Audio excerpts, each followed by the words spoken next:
So good afternoon, thanks for joining. My name is Raj Daman. I'm a co-founder at Retail Strategy Group. Some of you may be familiar with my partner, Lisa Amlani. She's presented before in previous editions of Apparel. We'll be talking about some of the things that she works on in this presentation here. Now, you might be wondering, I'm here for product creation. Why are you talking about the weather? And if you live in SoCal, you're probably wondering, you're 4 days too late. Where were you, right? Up in Canada dealing with snow of our own. I'm going to start off with a very beautiful picture. It's very picturesque. I was in the Canary Islands earlier this month. This is on the top, almost to the top of Mount Teide in Tenerife. This is a very beautiful panoramic shot taken about 10 o'clock in the morning. This was taken on the descent from the very top. Now, I didn't even take the panoramic shot. I took a bunch of individual shots of the terrain here, and Google Photos stitched together with AI gave us this really nice panoramic shot. Like, oh, I'm a really good photographer. This is really nice stuff. I love this. This is like picturesque Sound of Music type of thing. The top is different, though. The top is very different. I took a video and I made this GIF for you. And if you get to the very, very top, it's a live volcano, so you have steam coming out of various cracks and craters within the volcano, number one. It's a wintry paradise. You can't see anything up at the top at sunrise. Snow is barreling down on you, and it's really, really cold up there. It was a very interesting sight. It was really awesome, one of the best experiences of my life. Now, you might be wondering, what does this have to do with product creation?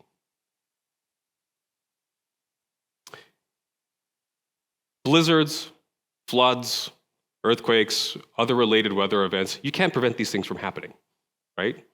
The best thing that you can do is just be prepared for them in case something was to go wrong. So what you have in place is a contingency, okay?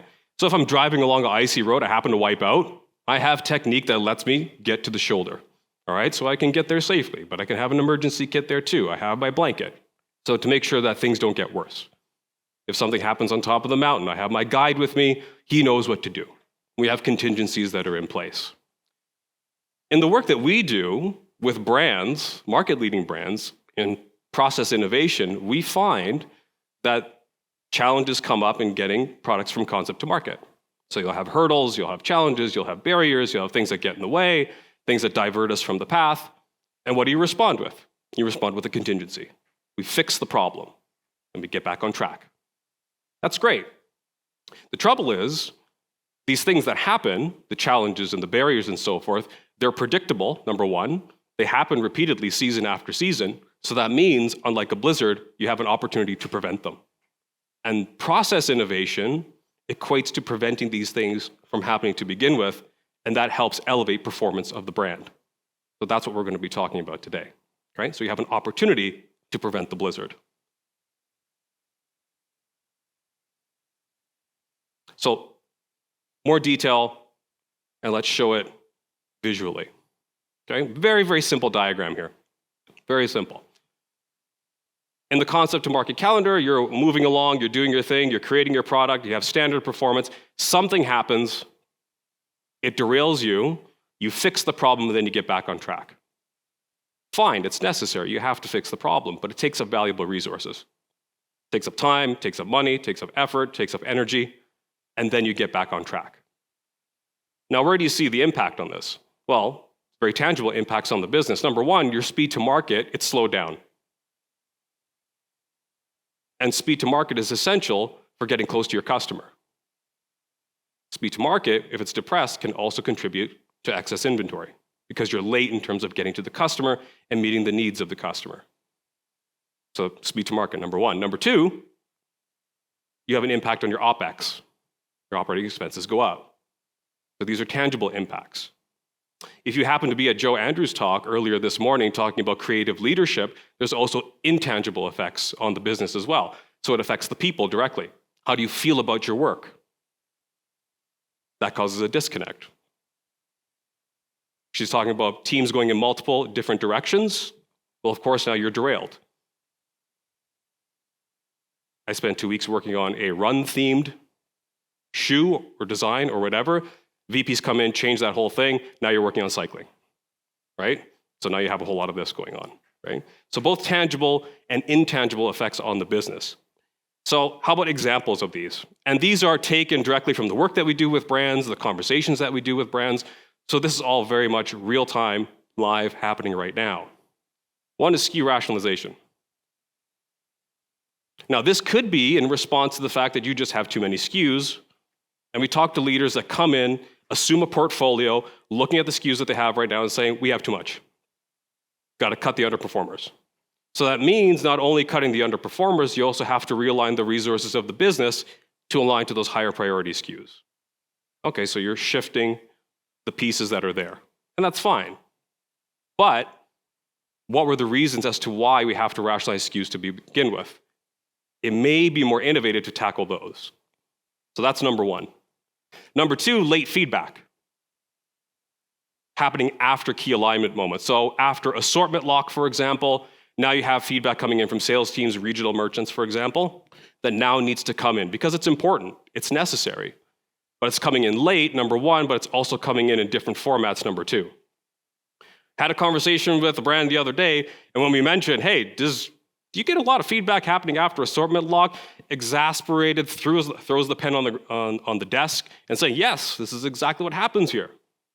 So it pushes out deadlines, hampers speed to market. Number three, a material scramble. And this is the example that I will touch on in more depth during this talk, but you have deadlines being pushed up, but you also have materials teams being pushed to their limits, being burnt out because of a lack of guardrails on developments from design. So we'll talk about that in more detail. Process innovation should elevate performance. That's what we want. So you have standard performance, you introduce some kind of innovation, you want to elevate the performance of the brand. That's the idea here. In this case, process innovation equals preventative actions. Let's get at the root cause of those particular problems, eliminate those, let's prevent the problem from happening to begin with. This unlocks opportunity. This unlocks the ability to create, for example, really cool, innovative products. You have the ability to do that. Some examples of preventative actions. One concept that we've introduced before, and this is the title of Lisa's talk at Apparel in New York last year, we talked about something called flexible product creation, and this is based on the concept of acceptable inequality. Acceptable inequality is centered on the complexity of the product. Not all products are equal, so you don't create them equally. If I have a basic black t-shirt that's being introduced season after season after season, do I necessarily have to make it in the same way as I would, say, a brand new, never seen before technical hoodie? Supply chains are different, the materials are different, the effort that's needed that's different, the extent of physical sampling that's needed is different, so why would I create the product in the exact same way? Very well-known brands, market-leading brands, are now embracing this concept. They may express it in different terms, but this is something that's new for them, they're embracing it, and they're changing their internal mindsets to say, yes, we need to approach our product creation differently because not all products are equal. Second is to standardize feedback, so we close the loop. So we want to make sure that customer feedback or feedback from teams actually makes it back into the product creation process. So those insights fuel the next development. So we want to make sure we tie off that loop and make sure that that loop is closed off. It's almost like the Toyota loop. Why Toyota was able to adhere to very high service standards, they had a very tight managed feedback loop from their service providers. Third is material mindset. That's what we're going to be talking about today, designing into materials. This eliminates unnecessary and excessive overdevelopment. So we're going to talk about this in more detail.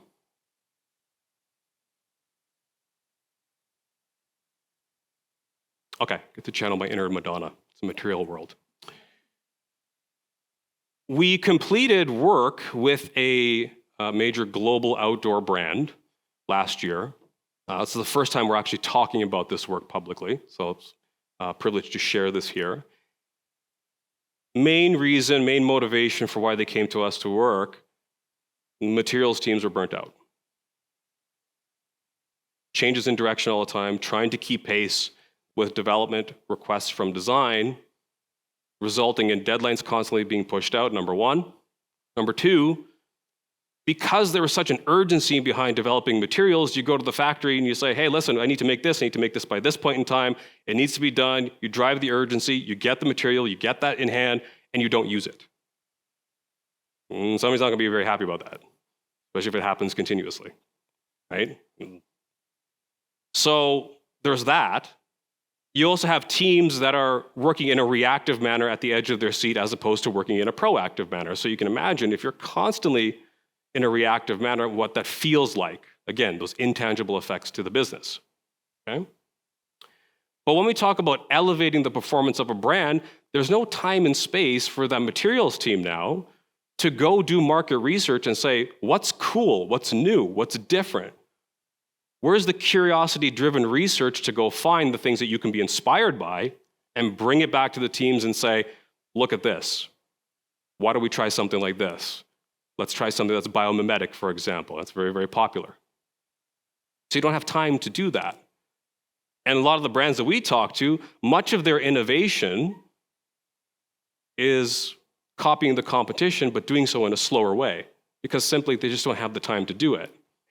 So we'll just do the next best thing. But that's not really good for the brand identity.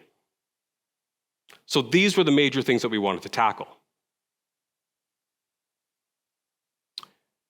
So simply, what do we do first? We want to clean up the calendar. It's very easy to have an outside perspective, come in, take a look at the calendar and identify inefficiencies. Let's identify redundancies across key alignment moments. Now, it's not simply sitting in isolation with an Excel file and taking a look at the calendar. It's also going to the individual teams and talking to them, talking to materials, talking to sourcing, talking to leadership, talking to you, and understanding. Yes, this is the impact. Yes, this is what's going on, but how does it affect you personally in terms of your day-to-day, number one, and then translating that to impacts to the overall business. Then, notice the number error there, then huddle up the teams and bring them together. This was actually something that was very rare for the teams in this organization to actually all come into one room and meet and talk. So when you think about intangible impacts to the business, this is a very good opportunity for teams to bond over shared challenges and shared goals. For design to say, when materials does this, this is the impact on our job. For materials vice versa to say, when design does this in terms of developments, this impacts us. So we all have a shared understanding in terms of how my actions impact somebody else. So when we introduce change, you already have that buy-in because we've already been talking about what are the personal impacts to me and also the impacts to the business. In these meetings, we have an opportunity now to define very clear inputs at key alignment moments and very clear outputs at key alignment moments. Not only that, assigning accountability. Who's in charge of what at what particular time? So that if something was to go wrong, if something does go wrong, you know exactly who to go to and who to talk to. So it's very clear. You have a very clear process. Then we update. Instead of a design-led process through the concept to market calendar, you have a materials-led process instead. You add material direction, and materials provides a materials brief, which then informs design, which then informs the process. So design now has a library of materials pre-approved, ready to go, and say, here you go. Pick from this as you please. You can draw from your developments, use these particular materials. So we don't have to scramble in season to find the things that you want. Here are your limits, here's what you got, roll with it. Now that you have that, us as the materials team, we can go out to market and go find new and more innovative things for future development. So we've got the time and space to do that now. Then we also track the development requests, and so we can formalize and track the adoption rates as well to help hold design accountable. From and to, installing what we call a materials mindset, starting from something that's design-led, but has the unfortunate impact of an erratic material direction, reactive teams, reactive material development. A situation where materials is actually in service to design. Instead, let's transform that and make it material-led, where you have strategic material direction, proactive material development, breathing room, time, and space to work on high-value, innovative work, and shifting the mindset and the relationship of what the materials team is. It's no longer a provider to design, it's an actual partner. We're true partners together in this particular process. Now you notice on the bottom here, you'll see some numbers there, the 0, 20 to 40. Just in the work that we did, there's an immediate lift by 20% in terms of the time and space that's available for strategy and innovation. We also got to create another problem. Now they need more talent. They need more talent to help to fuel that innovation. Once that talent's in place, now you can push it all the way to that 40% lift. So that's what we've been able to do.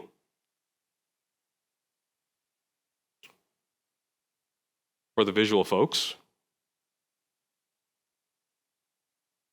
if we have the typical concept to market to calendar that's there, that kicks off after global strategy, we install material direction before the season, do it 6 months beforehand, so now you have time and space.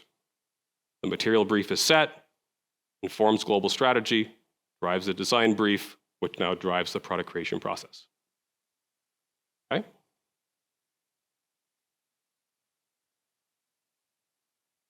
Technology, of course, is very important, obviously a very key theme of what we discuss here at Apparel. So now we define the tech opportunity. Now that we've enabled process innovation and we've laid down a foundation upon which teams can work more efficiently, now's the opportunity for technology. Where and which types of technology can we invest in? Well, we can digitize existing materials, number one, and number two, now we can implement a digital materials library so that the design teams can reference this.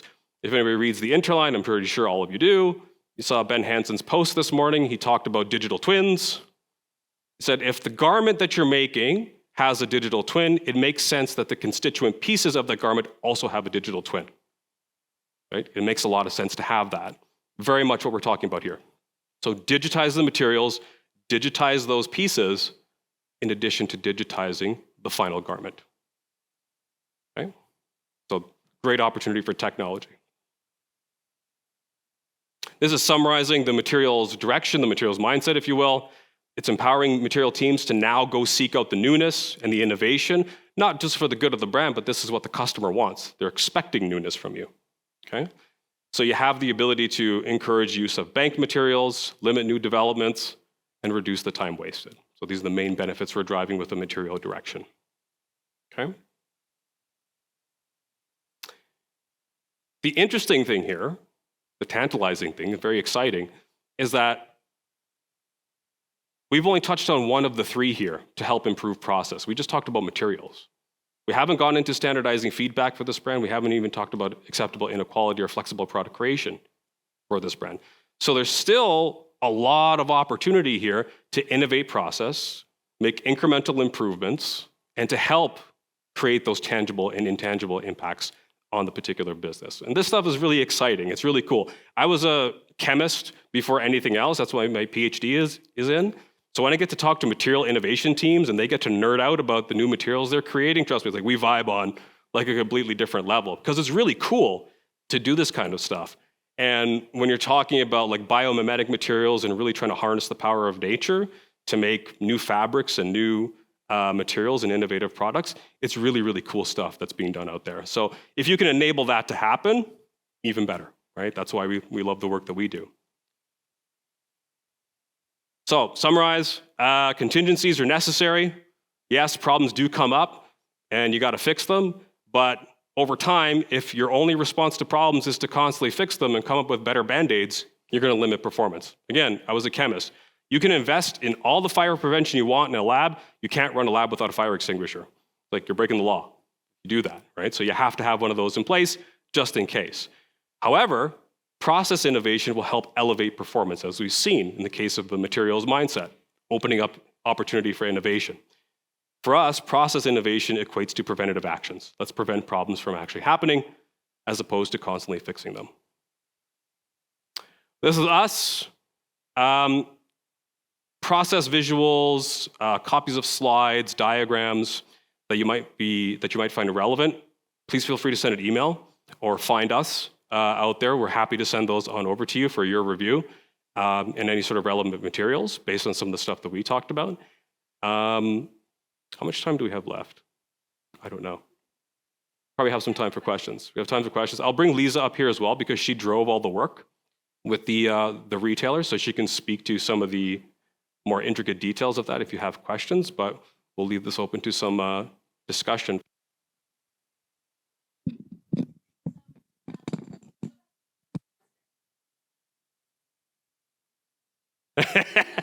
See, that's my problem as well. Big booming voice. I don't need this. It doesn't matter, does it? Nope, it doesn't work. Never mind. My question is, Sure.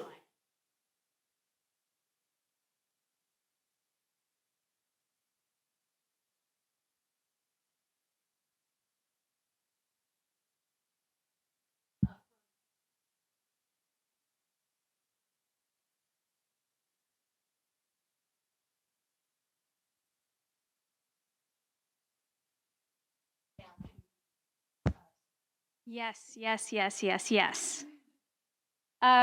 So I come from the merchandising space. I was a merchant for 20-something years, also did a lot of product development.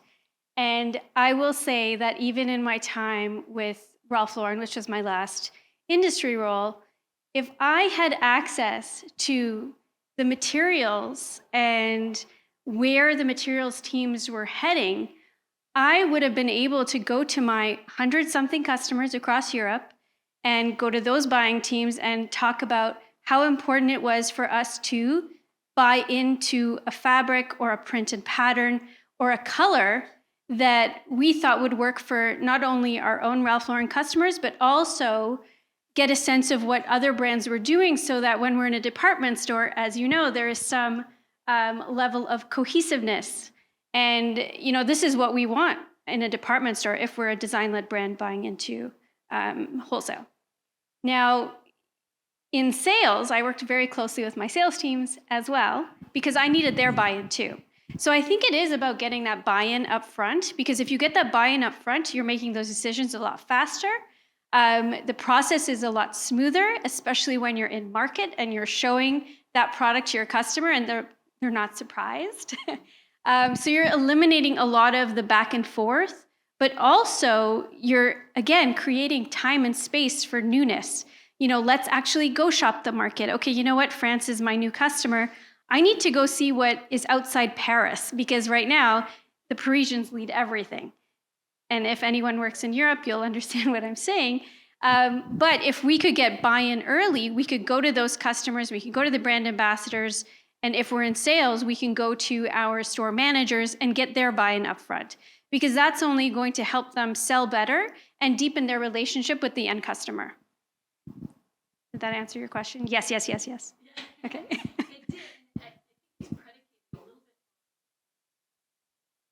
Yes.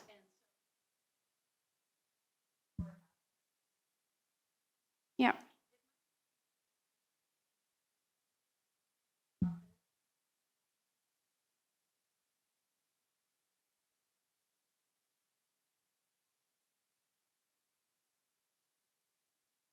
Yes, you do. Yeah. And we've seen what happens, and I don't know if you attended other PI apparels, but we've talked about this, where if you don't have a brand point of view, you're lost. I mean, Bed Bath & Beyond. Like, do I need to say any more? No. What brand are you working with? Okay, good thing I didn't bring up that example, because I have in the past. But I mean, it is about upfront alignment. And I think, all of us can say, whether you're working with a brand, you're a multi-brand retailer, or you are a tech provider, or a solution provider, if you don't have that buy-in upfront, you're going to get lost as the process keeps moving, and your teams are not going to come with you. Well, I'll add to that, but in a very, very different context. The story of FedEx. So FedEx is absolutely, positively guaranteed to get there overnight when they actually had Federal Express spelled out on their planes. Apparently, legend has it that the lock boxes where people could stick all of their packages and the driver comes with a master key and they're able to open it up, take all the packages out into the truck at specific pickup points and go. He had the wrong key. Couldn't open the box.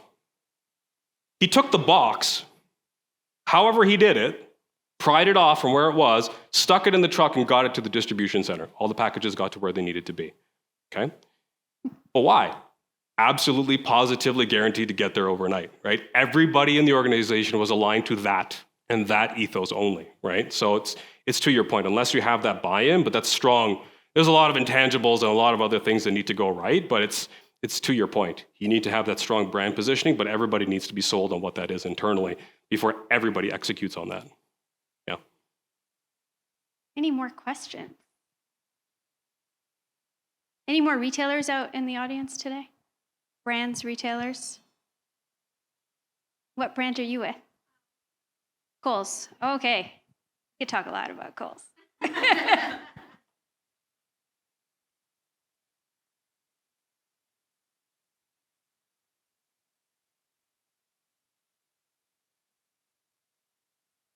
Yeah.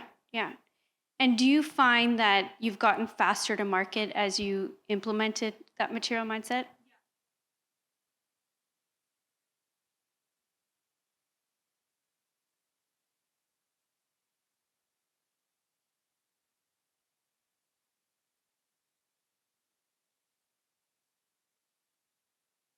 Mm-hmm. I love that. Yeah. There you go. Exactly. There's one thing that a lot of brands and retailers ask us about material mindset and changing the way we look at product creation from a materials viewpoint versus a design viewpoint. And a lot of challenges and barriers that teams face is trusting the tech and getting the buy-in from the teams.